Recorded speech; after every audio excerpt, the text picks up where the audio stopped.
সামর্থ্য থাকলে কখনোই গ্রামে থাকা উচিত নয়। আমার মতে সামর্থ্য থাকলে কখনোই গ্রামে থাকা উচিত নয়। গ্রামে 100 বিঘা জমির মালিক হওয়ার চাইতে শহরে এক টুকরো ভাড়া বাসায় থাকা অনেক ভালো, অনেক আরামদায়ক, অনেক সম্মানের। গ্রামে স্থায়ীভাবে বসবাস করাটাকে কোন সূচকে এগিয়ে রাখা যায়? আসলে এখানে বেশিরভাগ মানুষ এতটাই টক্সিক যে তারা নিজেদের ব্যক্তিগত জীবনের চাইতে আপনার জীবন নিয়ে বেশি চিন্তিত।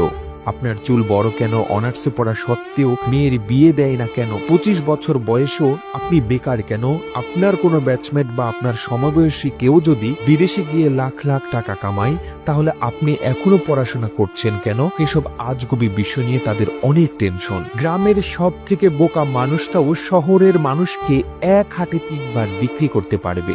সামান্য জমি জমা নিয়ে যে কূটনৈতিক খেলা চলে গ্রামের মুরব্বীদের মাথায়, তা আন্তর্জাতিক কূটনীতিকদের মাথায়ও খেলবে না। আপনি পুকুরে যত্ন সহকারে মাছ চাষ করবেন, একদিন ঘুম থেকে উঠে দেখবেন যে সব মাছ মরে ভেসে আছে। আপনি কিছু নতুন ফল ফুলের গাছ রোপণ করেন, সকালে দেখবেন গাছের গোড়া থেকে ভেঙে রেখে গেছে। এমনকি আপনার বোনের কিংবা মেয়ের বিয়ে ঠিক করেন, সহজ সরল কেউ একজন নিজে সিএনজি ভাড়া করে যেয়ে বরপক্ষের কাছে দুর্নাম করে বিয়ে ভেঙে দিবে। মাঝে মধ্যে তারা এমন কিছু বিষয় নিয়েও চিন্তিত হয় যেসব বিষয় নিয়ে আপনার ফ্যামিলিও মাথা ঘামায় না। গ্রামের টক্সিসিটির আরো একটি বিরাট পার্ট হচ্ছে ঝগড়া। আপনি এমন কোনো বাড়ি খুঁজে পাবেন না যেখানে জায়গা জমি নিয়ে বিবাদ বা বিরোধ নেই। প্রত্যক্ষ এবং পরোক্ষভাবে এই ফ্যামিলি সেই ফ্যামিলি একজন আরেকজনের সাথে ঝগড়ায় লেগেই থাকে। 1 ইঞ্চি জায়গা জমি নিয়ে মামলা মোকদ্দমা, অশ্লীল ভাষায় গালাগালি, মাথা ফাটাফাটি চলতেই থাকে হরহামেশা। এইজন ওইজনের নামে গোপনে প্যাচ লাগিয়ে ঝগড়া বাঁধিয়ে দেওয়া, কাউকে পছন্দ না হলে তাকে নিয়ে গ্রামের জনে জনে কুৎসা রটানো করা, এমনকি বিবাহের প্রস্তাব আসলেও গোপনে প্যাচ লাগিয়ে দেওয়া যেন গ্রামের মানুষের নিত্যদিনের কাজ। গ্রামের বেশিরভাগ মানুষ এতটাই অজ্ঞ যে তারা সফটওয়্যার ইঞ্জিনিয়ার বোঝে না, ইলেকট্রিক্যাল ইঞ্জিনিয়ার বোঝে না, এমনকি MBBS ডাক্তার মানেও তারা বোঝে না। তাদের কাছে সরকারি চাকরি মানেই পুলিশ হোক সে কনস্টেবল, আর্মি হোক সে সৈনিক, পিয়ন কিংবা প্রাইমারি স্কুলের শিক্ষক, এগুলোই তাদের কাছে সরকারি চাকরির মানদণ্ড।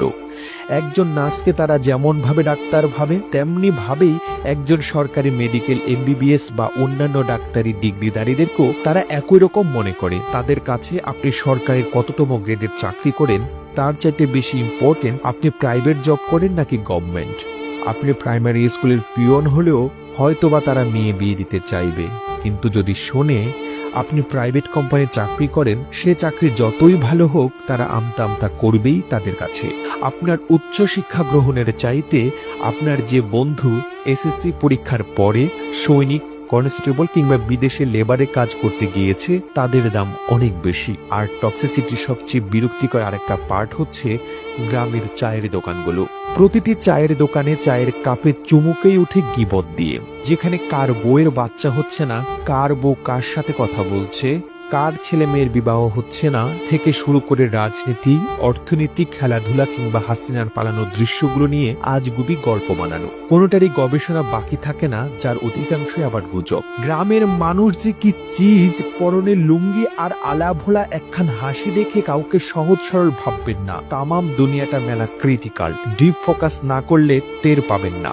এত সবের মাঝেও আপনারও গ্রামে কিছু শুভাকাঙ্ক্ষী থাকে যারা আপনাকে বোঝার চেষ্টা করে, যারা অন্যের জীবন নিয়ে এতটা আগ্রহী বা উৎসাহী নয়। তারা মানে যে উচ্চশিক্ষা গ্রহণের চাইতে বিদেশ চলে যাওয়া কিংবা কোনো কাজে লেগে পড়া কখনোই বেটার অপশন নয়। যারা কিনা চায়ের কাপে মিথ্যা ও গুজবের ধোঁয়া উঠায় না, তাদেরকে স্যালুট, তারা আজীবন সম্মান প্রাপ্য।